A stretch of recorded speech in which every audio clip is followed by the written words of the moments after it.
दीनानाथ जी hero के बहुत प्रसिद्ध कारीगर थे। उनके हाथों में करिश्मा था कि उनके तरासे हुए हीरे जो भी देखता हैरान हो जाता। ऐसी कारीगरी देख ग्राहक भी मुंह मांगी रकम देने को तैयार हो जाते और सुनार को मोटा मुनाफा मिलता।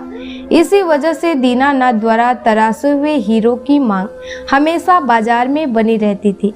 वो सुनारों से हीरा ले आते और अपने घर बैठकर उसको तराश कर सुनार को वापस दे देते। उनका बेटा सुरेश अभी स्कूल में पढ़ता था, लेकिन जब भी दीनानाथ हीरो को तराशा करते तो वह उन्हें बहुत ही ध्यान से देखता। उसकी उत्सुकता और हीरो के प्रति लगाव देख वो उसे भी अपने हुनर की बारीकियां समझाने लगे। कभी कभी तो वो उसे एक छोटा सा हीरा दे देते और कहते कि जैसा मैंने समझाया उसी तरह से तुम भी तराश के दिखाओ। और सुरेश बहुत लगन से हीरा तराशता। जैसे जैसे वक्त बीतता गया उनका सुरेश भी अच्छा कारीगर बन गया और दीनानाथ जी बहुत खुश थे। अब वो सुनारों से ज़्यादा हीरा लाते और दोनों बाप बेटा मिलकर उनको तराशते। लेकिन अब तक उन्होंने सुनारों को अपने बेटे के कार्यकुशलता के बारे में नहीं बताया था।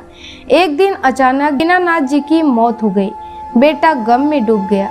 उसे पिता की मौत का सदमा इतना गहरा लगा कि वो हर वक्त दीवार पर टंगी अपने पिता की तस्वीर को ही निहारता रहता। जब से दीनानाथ जी का देहांत हुआ था तब से घर में कमाई का एक पैसा भी नहीं आया था। घर में दाल रोटी खत्म होने की नौबत आ गई थी।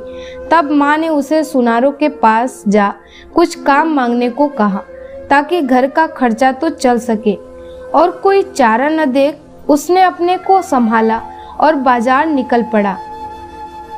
दीनानाथ के चले जाने के बाद सुनारों ने हीरो की तराशी का काम दूसरे कारीगरों को देना शुरू कर दिया था। कुछ सुनारों ने तो सीधा यह कहकर टाल दिया कि जब काम होगा बुला लेंगे, और कुछ ने अभी कोई काम नहीं है कहकर उसे चलता किया। थक हार कर बेचारा घर वापस आ गया। घर के हालात अच्छे ना होने की वजह से उसने कहीं नौकरी करने की भी सोची, लेकिन फिर ये सोचा कि उसे तो हीरे के अलावा कुछ आता ही नहीं। वो मायूस हो गया। कुछ दिन ही बीते थे कि एक दिन एक आदमी उनके घर आया। उसे मालूम ही नहीं था कि दीनानाथ का देहांत हो गया था। ये सुन उसे बहुत दुख हुआ, और वो जब चलने को हुआ तो सुरेश ने पूछा क्या कोई काम है। तब उस आदमी ने बताया कि वो पास के शहर में सुनार है और अक्सर दीनानाथ से अपने हीरो का काम करवाता था। ये सुन सुरेश ने उसे आग्रह किया कि वो एक हीरे का काम उससे करवा के देखे। सुरेश ने उसे ये भी बताया कि अपने पिता से पूरी कारीगरी उसने सीखी है।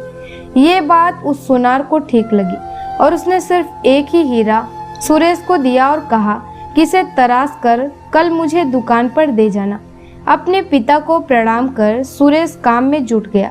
सारी रात लगा उसने उस हीरे को तराशा और सुबह उस सुनार के पास पहुंचा दिया। उस हीरे को देखते हुए उस सुनार के मुंह से सिर्फ एक ही बात निकली, कौन कहता है दीनानाथ जी नहीं रहे? दीनानाथ तो मेरे सामने खड़े हैं सुरेश के रूप में। यह तो अपने पिता की ही परछाई है। ये सुन सुरेश की आंखों में आंसू आ गए। ये कहानी हमें यह बतलाती है कि अपने हुनर को पहचानो, जीवन में आगे बढ़ने के लिए परिश्रम करो और अपने काम को लगन से करो, तभी सफलता तुम्हारे कदम चूमेगी। तो दोस्तों, अगर आपको हमारा ये वीडियो पसंद आया हो तो लाइक करें, सब्सक्राइब करें तथा कमेंट सेक्शन में अपनी राय अवश्य दें।